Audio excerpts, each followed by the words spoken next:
मेरा नाम राजेश है और मेरे 2 बच्चे हैं। सारी जिंदगी मैंने अपने बच्चों को बहुत प्यार दिया। आखिरकार मैं बहुत बड़ा बिजनेसमैन था। अपने बच्चों को हर तरह की फैसिलिटीज और हर तरह की खुशी देकर मुझे बहुत सुकून मिलता था। आखिर ये सब कुछ मैं अपने बच्चों के लिए ही तो कर रहा था। कभी भी मैंने अपने बच्चों पर रोक टोक नहीं की थी। हमारे घर में ढेर सारे नौकर चाकर काम करते थे। ये बात तब की है जब मेरा बेटा अनुज 23 साल की उम्र का था और मेरी बेटी सौम्या 19 साल की थी। मेरी बेटी लंदन पढ़ने के लिए गई हुई थी, जबकि मेरा बेटा अपने ही शहर में रहकर अपनी पढ़ाई कंप्लीट कर रहा था, क्योंकि उसके दोस्त भी यहीं पर थे। मैं चाहता था कि अनुज जल्दी ही मेरी बराबरी पर आ जाए, मेरे काम को संभालने लगे, लेकिन अभी उसे अपनी जिंदगी को एंजॉय करना था। मैं अपने जवान बच्चों की जिंदगी में ज्यादा इंटरफेयर नहीं करता था। आखिरकार अब उनकी जिंदगी जीने की उम्र थी। वैसे भी उम्र गुजरने के बाद लोग अपने काम पर ही ध्यान देते हैं और फिर उनके पास जिंदगी एंजॉय करने का वक्त ही नहीं होता। मैं भी कुछ ऐसे ही ख्याल रखता था।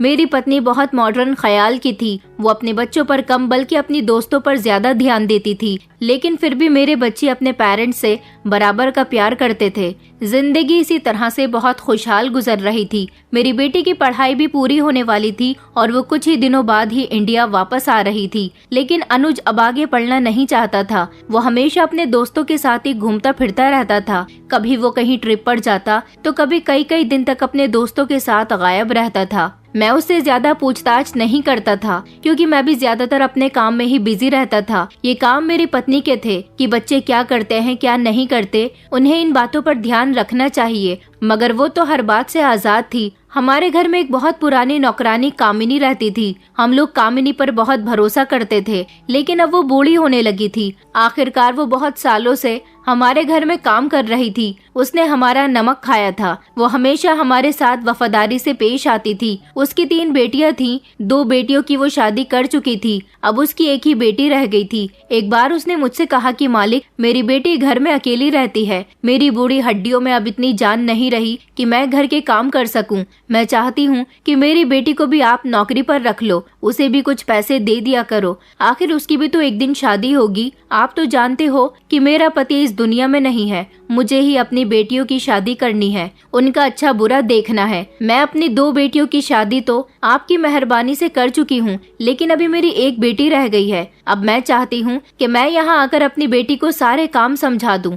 मैं तो थोड़े बहुत काम कर लिया करूँगी, मगर मेरी जगह मेरे बदले के सारे काम मेरी बेटी कर लिया करेगी। आपको जिस तरह कभी मुझसे कोई शिकायत नहीं मिली, इसी तरह मेरी बेटी भी आपको कभी किसी शिकायत का मौका नहीं देगी। कामिनी की बात सुनकर मैं हंसने लगा था।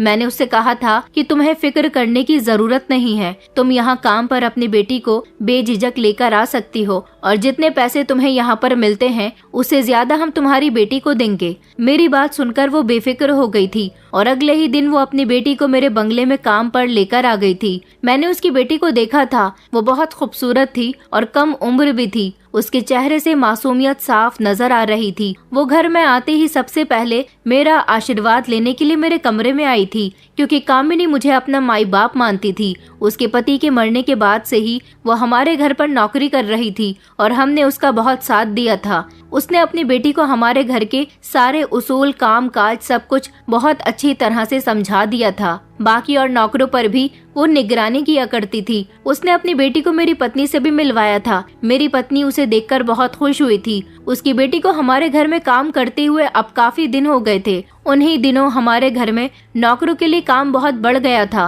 क्योंकि मेरी बेटी घर वापस आने वाली थी। उसके आने की खुशी में मैंने घर में एक बहुत बड़ी पार्टी अरेंज की थी, जिसमें मैंने अपनी बेटी की स्कूल की और कॉलेज की सारी फ्रेंड्स को बुलाया था और उसमें हमारे काफी सारे रिश्तेदार और बिजनेस पार्टनर्स भी आए हुए थे। मेरी बेटी का वेलकम बहुत धूमधाम से किया गया था। वो हम सबको देखकर बहुत खुश हुई थी और पार्टी भी अच्छी तरह से निपट गई थी। मेरा बेटा भी अपनी बहन के आने पर बहुत खुश था। उसने उसे अगले ही दिन ढेर सारी शॉपिंग करवाई थी। मेरी बेटी जब कामिनी से मिली तो उसने अपनी बेटी की मुलाकात मेरी बेटी से करवाई थी, जिसे देखकर मेरी बेटी बहुत खुश हुई थी। कंगना की आदत सौम्या को बहुत पसंद आई थी, इसलिए उसने उसे अपनी पर्सनल नौकरानी बना लिया था, जो सिर्फ मेरी बेटी के ही काम करे। घर के बाकी के कामों के लिए सौम्या ने बाकी नौकरों से कह दिया था, लेकिन कंगना को उसने सिर्फ अपने लिए ही ट्रेन करना शुरू कर दिया था, क्योंकि जब से मेरी बेटी घर आई थी तभी से उसके दोस्त उससे मिलने के लिए आ रहे थे। तो कभी वो उनके साथ घूमने के लिए जाती थी, तो कभी उसके सारे दोस्त इकट्ठा होकर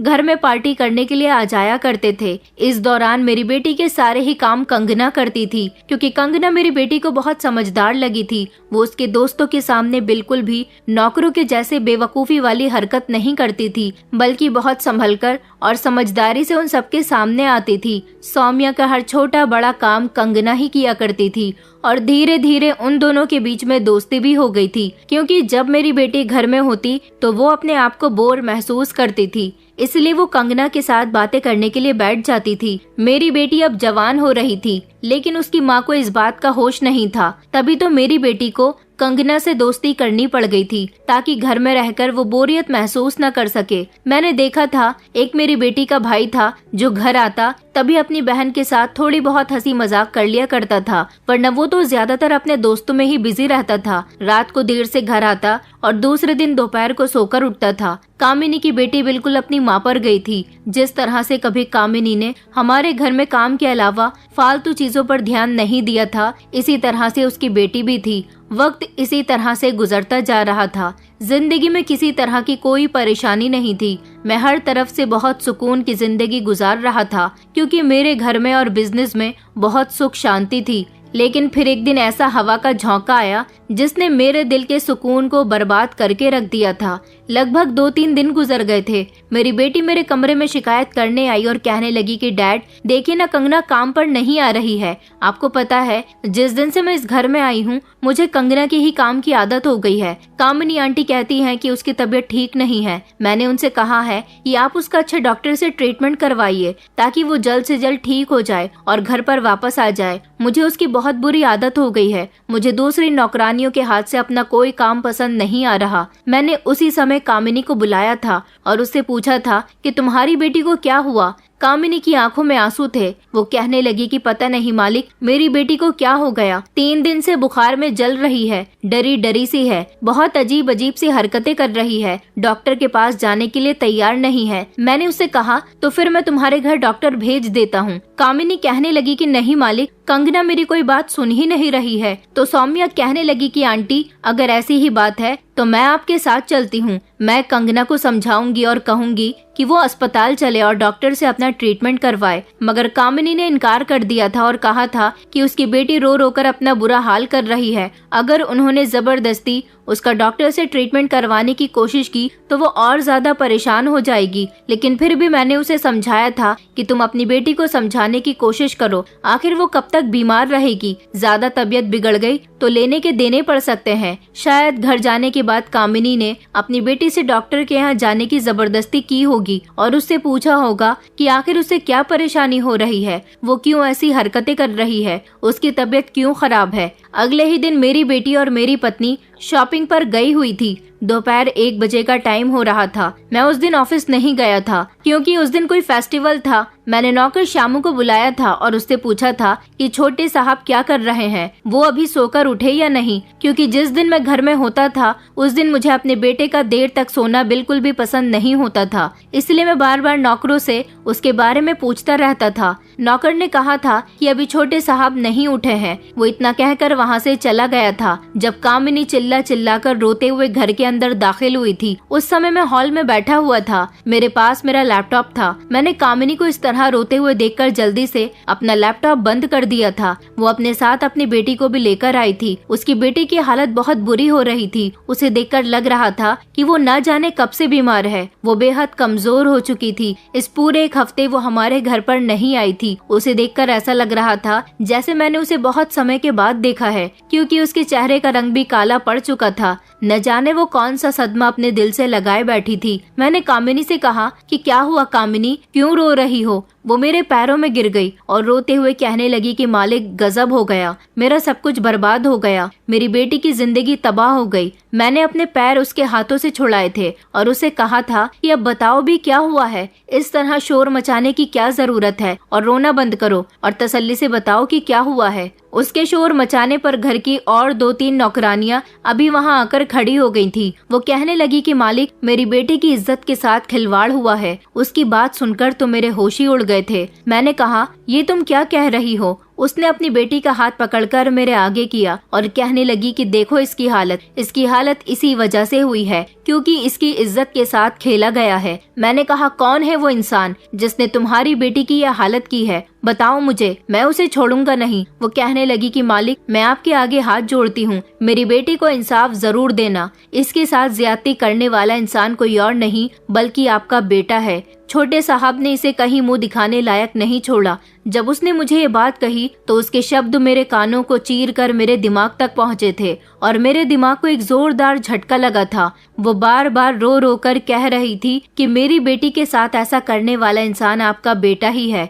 छोटे मालिक ने उसकी इज्जत खराब की है। 1 हफ्ते पहले वो छोटे मालिक के कमरे में सफाई करने के लिए गई थी, मगर जब उसने देखा कि छोटे मालिक सो रहे हैं तो वो वहाँ से वापस आ रही थी जब छोटे मालिक ने उसे आवाज देकर काम के बहाने से वापस कमरे के अंदर बुला लिया। उन्होंने कमरे का दरवाजा बंद करने के बाद मेरी बेटी के साथ जबरदस्ती की और उसे डराया धमकाया कि वो इस बारे में किसी को ना बताए। मेरी बेटी मासूम है। छोटे साहब ने उसका इस्तेमाल करने के बाद उसे छोड़ दिया। ये इस सदमे को बर्दाश्त न कर सकी और तभी से ही बीमार है। मैं इससे बार बार पूछ रही हूँ कि तुझे क्या परेशानी है। डर की वजह से ये डॉक्टर के पास भी नहीं जा रही थी, मगर आज मैंने इसे अपनी कसम दी और पूछा कि क्या बात है, तू ऐसी क्यों हो गई है, तू क्यों रोई जा रही है? तो इसने मुझे सब कुछ बताया। मैंने तभी चिल्लाकर कहा कि ऐसा नहीं हो सकता, तुम्हारी बेटी झूठ भी तो बोल सकती है, मेरा बेटा ऐसा नहीं है, ये मेरे बेटे पर इल्जाम लगा रही है और तुमने इसकी बात का यकीन कर लिया। कंगना ने मेरे आगे हाथ जोड़े और कहने लगी कि नहीं मालिक, मैं इल्जाम नहीं लगा रही,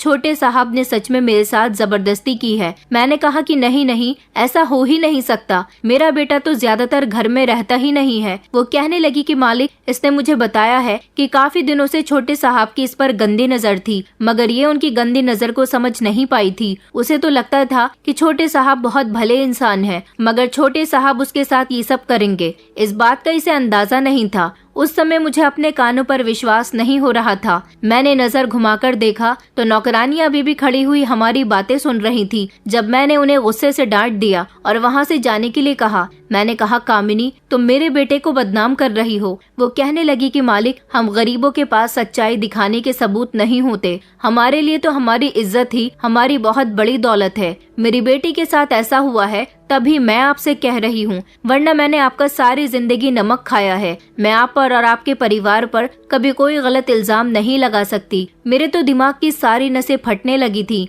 मेरा सर दर्द करने लगा था कि आखिर ये हो क्या रहा है। तभी मैंने अपने बेटे को आवाज लगाई थी। वो ऊपर वाले पोर्शन में था, इसलिए उसे मेरी आवाज नहीं गई तो एक नौकर घबराकर मेरे बेटे को उसके कमरे में जगाने के लिए चला गया था। जब मेरा बेटा कुछ ही मिनट के बाद मलती हुई आंखों से नीचे आया तो मैंने अपने बेटे से कहा था कि क्या तुमने कामिनी की बेटी की इज्जत खराब की है? मेरी बात सुनकर तो मेरा बेटा ऐसे रिएक्शन देने लगा था जैसे वो इस बारे में कुछ जानता ही नहीं हो। उसने कहा, डैड, आप तो जानते हैं कि मैं घर में कितना कम रुकता हूँ, ऐसा तो पॉसिबल ही नहीं है और ये लड़की मुझ पर इल्जाम लगा रही है, ऐसा नहीं हो सकता। कामिनी के साथ साथ उसकी बेटी भी मेरे पैरों में गिर गई और वो कहने लगी कि मालिक, मैं भगवान की कसम खाकर कहती हूँ कि छोटे साहब ने ही मेरे साथ जबरदस्ती की है। मैं चीख रही थी, चिल्ला रही थी, उनसे बार बार कह रही थी कि वो मुझे जाने दे, मुझे छोड़ दे, मगर उन्होंने मेरी एक न सुनी। मैं झूठ नहीं बोल रही और न ही मेरी माँ झूठ बोल रही है। उस लड़की की मासूमियत और उसका एक एक शब्द चीख चीख कर गवाही दे रहा था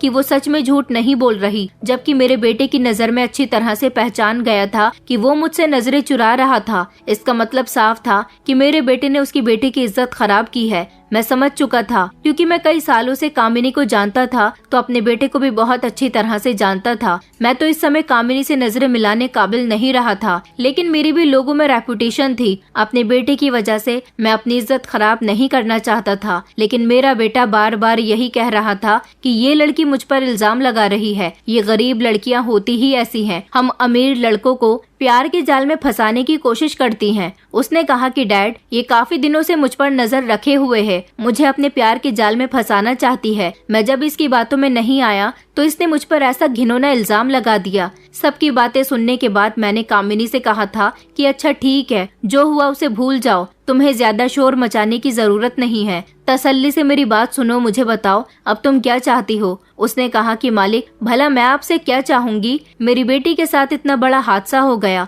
इसकी कहीं और शादी भी नहीं हो सकेगी। अगर कहीं इसकी शादी हो भी जाती है तो इसके पति को पता चल जाएगा कि मेरी बेटी शादी से पहले ही अपनी इज्जत खो चुकी है। इसका घर नहीं बच सकेगा। मैं आपके आगे हाथ जोड़ती हूँ, आपके पैर पड़ती हूँ, मेरी बेटी की शादी छोटे साहब के साथ करवा दीजिए, क्योंकि इस परेशानी का एक यही इकलौता हल है। उसकी बात सुनकर मैंने चौंक कर उससे कहा था, ये तुम क्या कह रही हो? इसका मतलब ये हुआ कि तुम अपनी बेटी को इस घर की मालकिन बनाना चाहती हो। मैं अपनी बेटी की शादी कभी भी तुम्हारी बेटी के साथ नहीं करवा सकता। तुम जानती भी हो कि मेरा बेटा ओबराय मल्टीनेशनल कंपनी का इकलौता वारिस है, और ये लड़की क्या है, एक मामूली सी नौकरानी की बेटी जिसकी कोई औकात भी नहीं है। तुम्हारी बेटी के साथ मेरे बेटे का कोई जोड़ नहीं है। कामिनी कहने लगी, मगर मालिक, मेरी बेटी से शादी कौन करेगा? मैंने कहा, मेरे बेटे के साथ तुम्हारी बेटी की शादी नहीं होगी। तुम अपनी बेटी की शादी जहां मर्जी चाहे कर दो। वो कहने लगी, मगर ये तो आपको करना ही होगा। आखिरकार आपके बेटे ने मेरी बेटी की इज्जत खराब की है।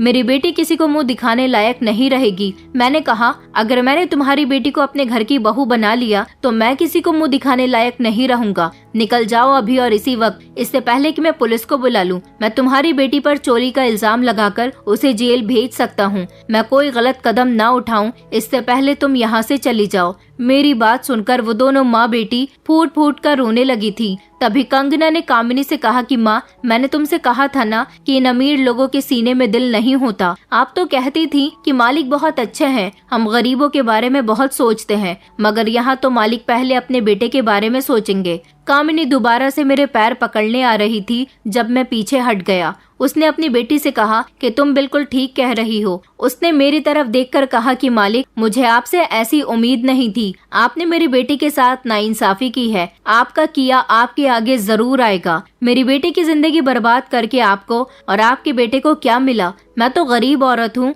ये सब कुछ झेल जाऊंगी, मगर आप तो अमीर आदमी हो। जब एक दिन यही सब कुछ आपकी बेटी के साथ होगा तो आपसे बर्दाश्त भी नहीं होगा। तब आपको मेरी तकलीफ का अंदाजा होगा कि मैं अपनी बेटी की परेशानी से कितनी बड़ी तकलीफ से गुजर रही हूँ। आप दोनों ने मेरी बेटी के साथ अच्छा नहीं किया। एक दिन आपकी बेटी के साथ भी ऐसा ही होगा। आपको मेरी बद्दुआ जरूर लगेगी। ये कहकर वो रोती हुई मेरे घर से निकल गई थी, मगर मुझे उस पर बहुत अफसोस हो रहा था। उनके जाने के बाद मेरा बेटा कहने लगा कि डैड, कामिनी आंटी और उनकी बेटी की सारी हकीकत आज आपके सामने खुलकर आ गई। इसलिए तो कहते हैं कि नौकरों को ज्यादा सर पर चढ़ाकर नहीं रखना चाहिए। तभी मैं पीछे पलटा और मैंने अपने बेटे के गाल पर एक जोरदार थप्पड़ मार दिया था। मैंने उससे कहा कि सच क्या है ये मैं बहुत अच्छी तरीके से जानता हूँ। मुझे शर्म आती है तुम्हें अपना बेटा कहते हुए। मैंने आज तुम्हें बचा लिया सिर्फ इसीलिए क्योंकि मैं उसकी बेटी को अपने घर की बहू नहीं बना सकता था। दिख तो मुझे भी रहा है कि मैंने कंगना के साथ नाइंसाफी की है और तुमने उसकी इज्जत खराब की है।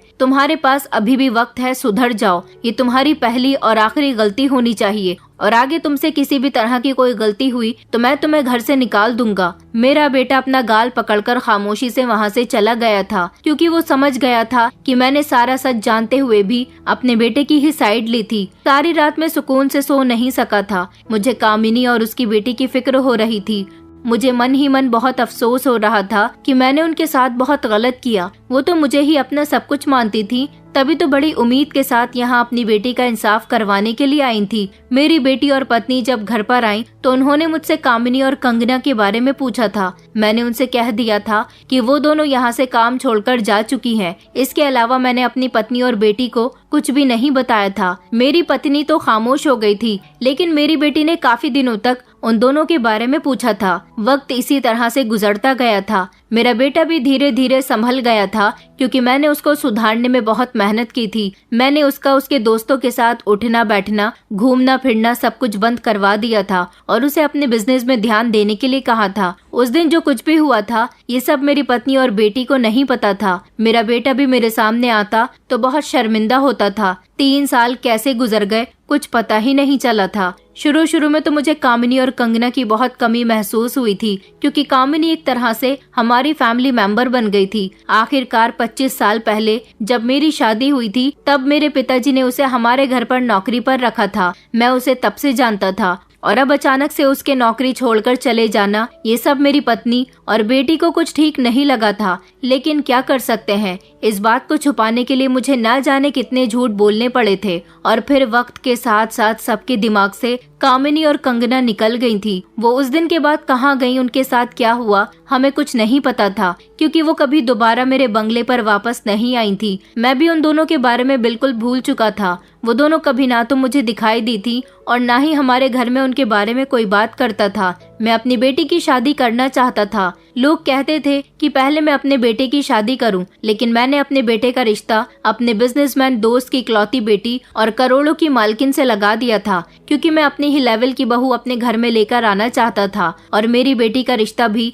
मैं ऐसे ही घर में करना चाहता था जो लोग हमारे लेवल के हों। फिर फाइनली मेरी बेटी के लिए भी एक ऐसा ही रिश्ता मिल गया था। मेरी बेटी के ससुराल वाले तो यूरोप में रहते थे, लड़का अकेला ही यहाँ रहता था और अपना सारा बिजनेस वो अकेला ही संभाल रहा था। मुझे वो बहुत पसंद आया था। उसके पेरेंट्स उन दोनों की शादी करवाने के बाद वापस यूरोप चले गए थे, मगर मेरी बेटी और दामाद इसी शहर में रहते थे। कभी कभी मेरे दामाद का यूरोप आना जाना लग जाता था। जब वो यूरोप जाता था तो उसे वहाँ का भी बिजनेस संभालना होता था क्योंकि उसके डैड ने वहाँ पर भी एक अपनी मल्टीनेशनल कंपनी खोली हुई थी। वो अपने पेरेंट्स का इकलौता बेटा था, इसलिए उस पर चारों तरफ की जिम्मेदारी थी। मेरी बेटी अपनी ससुराल में बहुत खुश रह रही थी। मैं भी बेफिक्र था कि मेरी बेटी को अच्छी ससुराल मिल गई थी जहाँ पर वो राज कर रही थी। धीरे धीरे मेरी बेटी की शादी को 8 महीने गुजर गए थे। अब मैं 2 महीने बाद अपने बेटे की भी शादी करने वाला था। सब कुछ बिल्कुल ठीक चल रहा था जब एक दिन मेरी बेटी रोते हुए घर आई थी।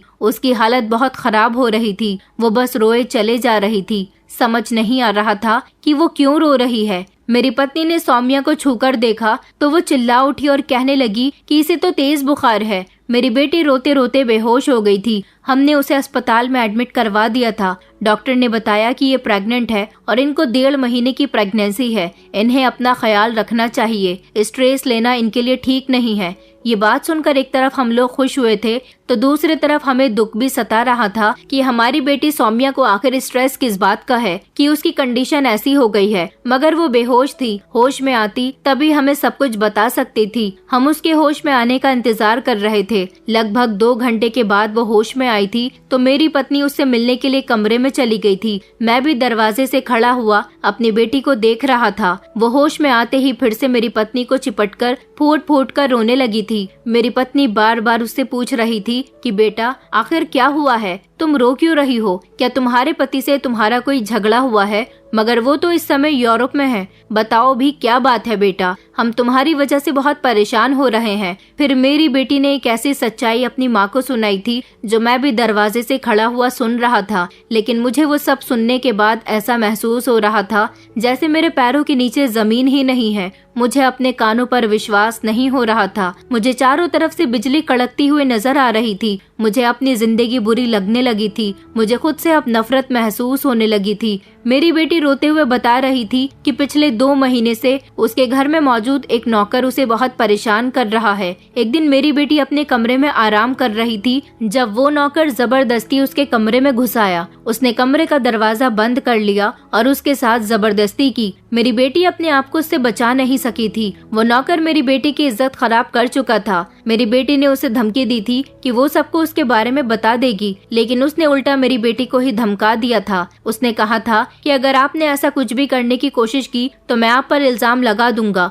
और मालिक से कह दूंगा कि आपका किसी लड़की के साथ चक्कर चल रहा है। मेरी बेटी उसके आगे हाथ जोड़ रही थी कि प्लीज मेरे साथ ऐसा मत करो, मगर वह हर रोज अपने मालिक के घर में ना होने का फायदा उठाता था और मेरी बेटी के साथ हर रोज ज्यादती करता था। मेरी बेटी ये बात हम लोगों को भी बताना चाहती थी, मगर इन दिनों हम अनुज की शादी की तैयारियों में बिजी चल रहे थे। उसने काफी दिनों तक ये बात छुपाए रखी, लेकिन जिस दिन उसका पति घर आया तो उसकी बहुत ज्यादा तबीयत बिगड़ गई थी। उसके पति ने डॉक्टर को बुला लिया था। डॉक्टर ने बताया कि आपकी पत्नी प्रेग्नेंट है। ये सुनकर उसके पति को एक जोरदार झटका लगा था और उसने इस बच्चे को अपना मानने से साफ इनकार कर दिया था। मगर मेरी बेटी ने बताया कि वो फूट फूट कर रो रही थी और अपने पति से कह रही थी कि ये बच्चा आपका ही है। उसे इस बात का अंदाजा नहीं था कि वो नौकर के बच्चे की माँ बन गई है, क्योंकि ये बच्चा सच में मेरे दामाद का नहीं था, क्योंकि उसकी प्रेगनेंसी 1.5 महीने की थी, जबकि पिछले 3 महीने से मेरी बेटी का पति यूरोप गया हुआ था। मेरी बेटी बार बार उसे सफाई दे रही थी कि ये बच्चा सिर्फ और सिर्फ आपका है, लेकिन मेरा दामाद लगातार यही कह रहा था कि ये बच्चा कहीं से कहीं तक भी मेरा नहीं हो सकता। मैं पिछले 3 महीने से यहाँ पर नहीं हूँ और तुम्हारी प्रेगनेंसी 1.5 महीने की है। इस बीच 1.5 महीने में तुम किसके साथ रंगरलियां मनाती रही हो, ये तो तुम ही जानती हो। मैंने तो कभी तुम पर शक भी नहीं किया। मुझे क्या पता था कि तुम मेरी पीठ पीछे मुझे धोखा दे रही हो। अपने पति की सारी बात सुनने और समझने के बाद मेरी बेटी को याद आया था कि इस बच्चे का असल बाप कौन है। मेरी बेटी ने अपने पति को सब कुछ बता दिया था, मगर उसके पति ने उसकी किसी भी बात पर यकीन नहीं किया था। उसने कहा था कि अब अपनी सच्चाई को छुपाने के लिए तुम सारा इल्जाम घर के नौकर पर लगा रही हो। ये नौकर हमारे घर पर पुराना नौकर है, हम इस पर बहुत भरोसा करते हैं, भला वो तुम्हारे साथ ऐसा कभी नहीं कर सकता। मेरी बेटी जोर जोर से रो रही थी। वो चीख चीख कर कह रही थी कि उसके साथ ये सब कुछ नौकर ने ही किया है। जब नौकर भी वहाँ आ गया था और मेरे दामाद ने नौकर से सवाल किया तो वो पूरी बात सुनने के बाद कहने लगा कि नहीं मालिक, ऐसा कैसे हो सकता है। मालकिन तो मेरे लिए मेरी भाभी की तरह है, भला मैं अपनी भाभी पर कैसे गंदी नजर रख सकता हूँ। हाँ, मगर मैं आपको एक ऐसा सच बताना चाहता हूँ जो शायद मुझे नहीं बताना चाहिए। अब बात आपके घर खराब होने पर आ गई है और मैंने आपका नमक खाया है, इसलिए मैं आपके साथ कभी भी गद्दारी नहीं कर सकता। वो नजरें चुराने लगा था। जब मेरे दामाद ने उससे पूछा कि तुम मुझसे नजरें क्यों चुरा रहे हो, बताओ जो भी बात है, तो उसने बताया कि मालकिन से मिलने के लिए आपके पीछे हमेशा घर में एक लड़का आया करता था। मालकिन का उससे अफेयर चल रहा था। ये बात तो मैं काफी दिनों से जानता था। मालकिन उससे मिलने के लिए हमेशा बाहर जाती थी, लेकिन अब वो उन्हें घर में भी बुलाने लगी थी। ये बात सुनकर मेरे दामाद का खून खौल उठा था और उसने मेरी बेटी के थप्पड़ मार दिया था। उसने कहा था कि मुझे तुमसे ऐसी ही उम्मीद थी, तुम खुद ठीक नहीं हो और इल्जाम नौकर पर लगा रही हो। मेरी बेटी बार बार उससे यही कह रही थी कि ये झूठ बोल रहा है, मेरी इज्जत इसने ही खराब की है, मैं सच कह रही हूँ। मगर उसका पति उसकी कोई भी बात सुनने के लिए तैयार नहीं था और उसने उसके कैरेक्टर को गलत साबित करके उस अपने नौकर की बातों पर भरोसा करके उसे डिवोर्स दे दी थी और घर से निकाल दिया था। तभी वो रोते हुए हमारे घर वापस आई थी। ये सब अपनी माँ को वो बताकर बहुत जोर जोर से रो रही थी। डॉक्टर ने उसे मना किया था कि वो अपने दिमाग पर ज्यादा जोर न डाले और परेशान न हो, क्योंकि ऐसा करने से उसके बच्चे की सेहत पर फर्क पड़ सकता है। अभी इसकी शुरुआत के दिन थे, इसलिए उसे अपना ख्याल रखने की बहुत जरूरत थी, लेकिन उसका पति उसे डिवोर्स दे चुका था। ये सदमा उससे बर्दाश्त नहीं हो रहा था। कुछ समय के बाद मेरी बेटी की तबीयत कुछ ठीक हुई तो हम उसे घर ले आए थे। घर आने के बाद भी वो बहुत रोई थी। वो मेरे सामने फूट फूट कर रोने लगी थी और कह रही थी कि पापा, आखिर मुझसे ऐसी कौन सी गलती हो गई थी जिसकी सजा मुझे मिली है। जिस तरह मेरी बेटी उस दिन रो रही थी, उसी तरह एक दिन कामिनी और उसकी बेटी भी मेरे पैर पकड़कर रो रही थी। फर्क सिर्फ इतना था कि वो दोनों मुझसे इंसाफ की उम्मीद लगा रही थी, जबकि मेरी बेटी मुझसे सवाल कर रही थी कि आखिर उसे किस जुर्म की सजा दी गई है। इन 3 सालों में मुझे कभी कामिनी और कंगना की याद नहीं आई थी, लेकिन आज अपनी बेटी की ऐसी हालत देखकर मुझे रियलाइज हुआ था कि कुछ समय पहले मैंने उन दोनों के साथ भी बहुत गलत किया था। कामिनी की बेटी भी कुछ इसी तरह की हवस का शिकार हुई थी और ऐसा करने वाला मेरा बेटा था। मेरा बेटा भी आज अपनी बहन की हालत देखकर बहुत शर्मिंदा हो रहा था। मैंने अपनी बेटी को थामा था और उसे कहा था कि गलती तुमसे नहीं, बल्कि गलती मुझसे और तुम्हारे भाई से हुई है। उसने और उसकी मम्मी ने चौंक कर मुझे देखा था, जिसकी सजा मेरी बेटी को दी गई थी। मगर मेरी बेटी की कोई गलती नहीं थी। मैंने 3 साल पहले हुए उस हादसे के बारे में उन दोनों माँ बेटी को बताया तो उन्हें अपने कानों पर विश्वास नहीं हो रहा था। मेरा बेटा ये सब सुनकर नजर झुकाकर खड़ा हो गया था, क्योंकि वो आज अपनी बहन के सामने नजर मिलाने काबिल नहीं रहा था। सौम्या अपने भाई के पास गई और कहने लगी कि भैया, आज तो आपको कंगना की तकलीफ का अंदाजा हो गया होगा। आखिर आपने उसके साथ ऐसा क्यों किया? आपने जैसा किया था वैसा आपकी बहन को भुगतना पड़ रहा है, जबकि शर्मिंदा तो मैं भी बहुत था। मैं चाहता तो कामिनी की बेटी को अपने घर की बहू बनाकर उसके साथ इंसाफ कर सकता था, मगर मैंने ऐसा नहीं किया। दौलत, रुपया, पैसा ही सब कुछ नहीं होता। आज मुझे इस बात का एहसास हो रहा था। दौलत की वजह से ही मैंने अपनी बेटी की शादी अमीर लड़के के साथ करवा दी थी, मगर मैं ये नहीं जानता था कि अमीर लड़का मेरी बेटी को सिर्फ दौलत दे सकता है, प्यार कभी नहीं दे सकता। उसने बिना सच्चाई जाने ही मेरी बेटी को डिवोर्स देकर घर से निकाल दिया था। अगर मेरी बेटी से प्यार करता होता तो उसकी बात पर यकीन करता, लेकिन एक दिन मैंने भी तो कामिनी की बेटी की बातों पर यकीन नहीं किया था और उन दोनों माँ बेटी को जलील करके इस घर से निकाल दिया था। वो बेचारी न जाने किस किस तकलीफ से गुजरी होगी। यहाँ से जाने के बाद न जाने उन दोनों माँ बेटी का क्या हाल हुआ होगा। कामिनी बार बार रोते हुए कह रही थी कि उसकी बेटी का कभी घर नहीं बस सकेगा, लेकिन वो जाते समय ये भी बद्दुआ देकर गई थी कि एक दिन तुम्हारी भी बेटी के साथ ऐसा ही होगा, और हमारे साथ करनी भरनी हुई थी। मेरी बेटी का घर भी नहीं बस सका। मैं और मेरा बेटा फूट फूट कर रो रहे थे, क्योंकि हम सौम्या को तकलीफ में नहीं देख सकते थे। सौम्या बहुत बड़ी मुसीबत में फंस गई थी। ये बच्चा उस नौकर का था, वो उसका नाजायज बच्चा था, इसलिए वो उसे जन्म नहीं देना चाहती थी, लेकिन वो उसके शरीर में पल रहा था। वो कुछ नहीं कर सकती थी। मेरी बेटी ने आत्महत्या करने की भी कोशिश की थी। हमने बड़ी मुश्किल से अपनी बेटी को समझाया था। मेरे दिल को कहीं भी सुकून नहीं मिल रहा था। मैं अपनी गलती का पश्चाताप करना चाहता था। मैंने भगवान से रो रो कर प्रार्थना मांगी थी कि कोई आसान रास्ता निकाल दे, ताकि मेरी बेटी की जिंदगी भी आसान हो जाए और मेरे दिल को भी सुकून मिल जाए। मुझे कामिनी और कंगना की बेहद याद आ रही थी। मेरा मन कर रहा था कि वो दोनों मेरे सामने आ जाएं और मैं उनसे माफी मांग लूं। जिस तरह एक दिन वो दोनों मेरे पैरों में गिरकर मुझसे इंसाफ की गुहार लगा रही थी,